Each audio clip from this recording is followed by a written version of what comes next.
Bila shaka umekuwa na siku njema kabisa, nasi humu ndani tuko salama na tunakukaribisha katika jambo la leo la Septemba 16 mwaka 2025. Langu jina ni Esther Chilato. Jina langu ni Piana Suleiman na haya ni miongoni mwa tuliokuandalia jioni ya leo. Jambo la leo linaanzia 106.90 jiji la Miamba Mwanza, ambapo watu 5 wamefariki dunia na mmoja kujeruhiwa vibaya baada ya gari ndogo aina ya Toyota Land Cruiser kugongana uso kwa uso na lori katika barabara ya Usagara Kigongo Ferry wilayani Misungwi mkoani Mwanza. Akizungumzia tukio hilo, kamanda wa polisi mkoa wa Mwanza DCP Wilbrod Mutafungwa amesema ajali hiyo imetokea Septemba 15 majira ya saa 1:30 asubuhi, ikihusisha gari lenye namba za usajili T852 GDP mali ya shule ya sekondari ya wasichana Bukumbi na lori lenye namba za usajili T541 DCH mali ya kampuni ya Nyanza Roadworks, huku akisema chanzo cha ajali hiyo ni mwendo kasi wa gari dogo ambalo lilijaribu kupita gari jingine bila tahadhari. Mutafungwa amesema waliopoteza maisha ni Sister Nelina Simeoni mwenye umri wa miaka 60 raia wa Italia, Sister Lilian Kapongo mwenye umri wa miaka 55 mkazi wa Tabora, Sister Damaris Matheka mwenye umri wa miaka 51 raia wa nchini Kenya, Sister Stella Maris Kamene mwenye umri wa miaka 48 raia wa Kenya, na dereva wa gari dogo Boniface Peter Msonola mwenye umri wa miaka 53 mkazi wa Bukumbi. Majeruhi ni Sister Pauline Vincent Mipata mwenye umri wa miaka 20 anayepatiwa matibabu katika hospitali ya Kanda Bugando, huku miili ya marehemu ikihifadhiwa hospitalini hapo kwa uchunguzi wa kitabibu. Baadhi ya mashuhuda wameeleza walichokishuhudia, huku wakiomba serikali kulizingatia eneo hilo kwani limekuwa ni sugu ya matukio ya ajali ya mara kwa mara. Majira ya kama saa 1:30 nilikuwa nimesimama hapa, nilikuwa na mzazi wangu mzee. Wakati mzee namsindikiza kwenda kwake, mimi narudi kwenda ndani. Wakati nafika ndani tu kwamba nafika tu ndani, nikasikia sauti. Wakati nakuja nakimbia kuja kufika hapa, taa zote zimemulika kule kwangu. Nafika hapa nachungulia hivi, naona watu. Kidogo driver mwenye gari hii kubwa akateremka. Baada ya kuteremka akaniuliza, "Vipi, usalama upo?" Nikamwambia kwamba ndugu yangu umeua. Basi akateremka akawa ameondoka. Basi tukawa hapa kwanza kuhangaika kwanza kuwatoa tu watu. Tukatoa mtu mmoja ambaye alikuwa ni mzima, tukumkimbiza hospitali Bukumbi. Tukarudi hapa kushughulika tu hivyo kwanza kuwatoa watu. Isingekuwa ni mwendokasi wa yule driver masista, hii ajali isingetokea, maana yeye unaambiwa alikuwa na overtake ili alipite lori afanyeje hawai. Kwa hiyo cha kufanya tu serikali iendelee kuwazuia madereva ku overtake bila sababu za misingi. Hii barabara wanakimbia sana magari. Hapa sio ajali ya kwanza hii. Hii ajali ya pili. Tunaomba hapa maeneo haya angalau waweke hata bamzi kubwa kabisa maeneo haya, ingawa wapunguze hiyo kasi. Huyu hapa ni kamanda wa polisi mkoa wa Mwanza DCP Wilbrod Mutafungwa akizungumzia tukio hilo.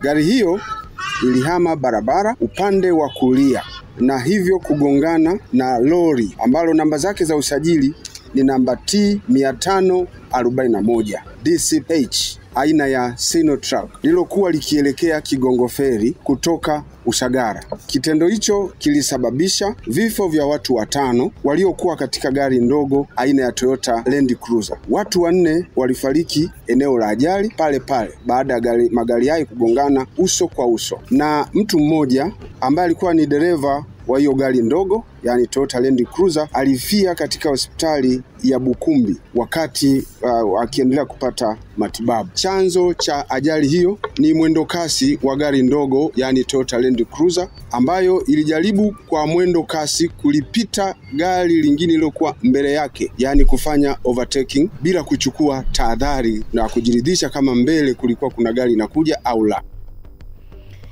Haya, hiyo ndio ambayo imetokea hapo jijini Mwanza. Kwa wale ambao umetangulia mbele za haki, basi wapate pumziko la milele, na pia tunaotumia vyombo vya moto tuendelee kuchukua tahadhari.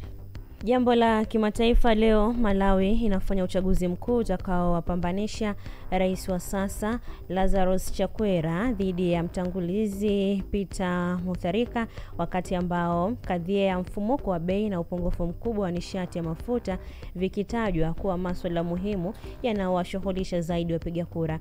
Wagombea wengine 15 akiwemo rais wa zamani Joyce Banda wanawania pia kiti cha urais, lakini inatazamiwa kwamba mchuano mkali utakuwa baina ya Rais Chakwera na Peter Mutharika.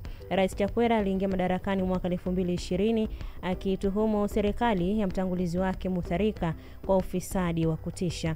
Hata hivyo, utawala wake nao umekumbwa na kashfa kadhaa za rushwa na kuporomosha uchumi wa taifa hilo la kusini mwa Afrika. Mbali ya uchaguzi wa rais, wapiga kura wapatao milioni 22 watachagua pia wabunge na madiwani.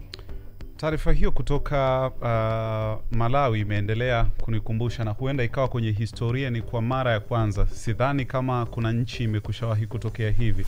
Maraisi watatu kutoka kwenye awamu tatu tofauti, tena ambazo si za mbali sana ama kupishana sana, wote wakarudi kwenye kinyang'anyiro. Maana yake ni kwamba maana yake kila mmoja alipo madarakani na anataka, wengine ambao wako pembeni pia nao wanataka. Hii nadhani inatoa picha kwamba bado wanahitaji, kuna vitu walikuwa wamebakiza kuvikamilisha. Au kwa mimi ndo nijibu la swali kama utapendelea. Hilo swali linafaa mchambuzi wa masuala ya siasa. Lakini picha iko hivi. Mimi kama Mtanzania wa hali ya kawaida kabisa, nadhani naamini kuna ambavyo hawakuvikamilisha, wanaamini unapewa nafasi ya pili. Huenda kuna mimi Mtanzania wa hali ya kawaida, si wa chini. Upande wa michezo leo hii tunafahamu muda huu unaendelea mchezo wa watani wa jadi, dabi ya Kariakoo, ngao ya jamii, msimu wa 2025-2026, Yanga dhidi ya Simba, ambao unaendelea hivi sasa katika uwanja wa Benjamin Mkapa jijini Dar es Salaam, ikiwa ni sehemu ya ufunguzi wa msimu mpya wa ligi kuu Tanzania bara. Mpaka sasa mchezo unasomeka Yanga 0 na Simba 0. Na kabla ya kwanza kwa mchezo huo, Rais wa Jamhuri ya Muungano wa Tanzania Daktari Samia Suluhu Hassan aliyotakia kila laheri wachezaji na mashabiki wa timu za Simba na Yanga, akiwasihi kucheza na kushabikia kwa amani pasipo na vurugu. Asalamu alaikum ndugu zangu mlioko uwanjani. Asalamu alaikum ndugu zangu mlioko uwanjani. Tumsifu Yesu Kristo. Najua leo dabi la Kariakoo linaanza. Sasa mimi leo kidogo nimepata nafasi na niko na kuangalieni, lakini nachoomba kwenu wana Simba, wana Yanga, ni mchezo mzuri, mchezo wa salama. Tucheze mpira utakao waburudisha wananchi, utakao tupa raha. Basi chezeni kwa amani na watakia kila la kheri, na atakayeshinda basi tutampongeza. Lakini mimi nipo na kuangalieni wanangu wote, wanangu wa Simba, wanangu wa Yanga. Mama nipo na kuangalieni kwa sababu leo kidogo nimepata nafuu ya kazi. Na watakia kila la kheri, na watakia mchezo mwema. Tunategemea burudani kwa sababu michezo ni raha, michezo ni burudani na sio vita. Asanteni sana, kila la kheri. Nadhani heri hizi zimekwisha kuwafikia Yanga kabla ya Simba, kwa sababu muda huu wakati rais anazungumza dakika ni ya 54, lakini dakika moja iliyopita Yanga wameandika bao kupitia kwa profesa wa soka Pacome Zouzoua. Mbona hiyo Pacome imekuja? Tutafanyaje sasa, ndio inavyotamkwa. Wacha tuishi humo. Mbona kama hakuna furaha tena?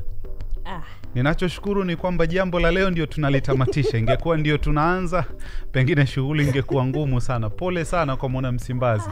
Lakini bado kuna dakika nyingi sana zimesalia. Haya, tunashukuru sana kwa niaba na Simbazi wengine. Na nadhani nikusaidie tu kuaga kwa sababu unaaga kinyonge sana. Shukrani sana kwa kuungana na sisi kwenye jambo la leo la Septemba 16. Pia na Suleiman nilikuwepo hapa. Na Esther Chilatu, Radio Njema.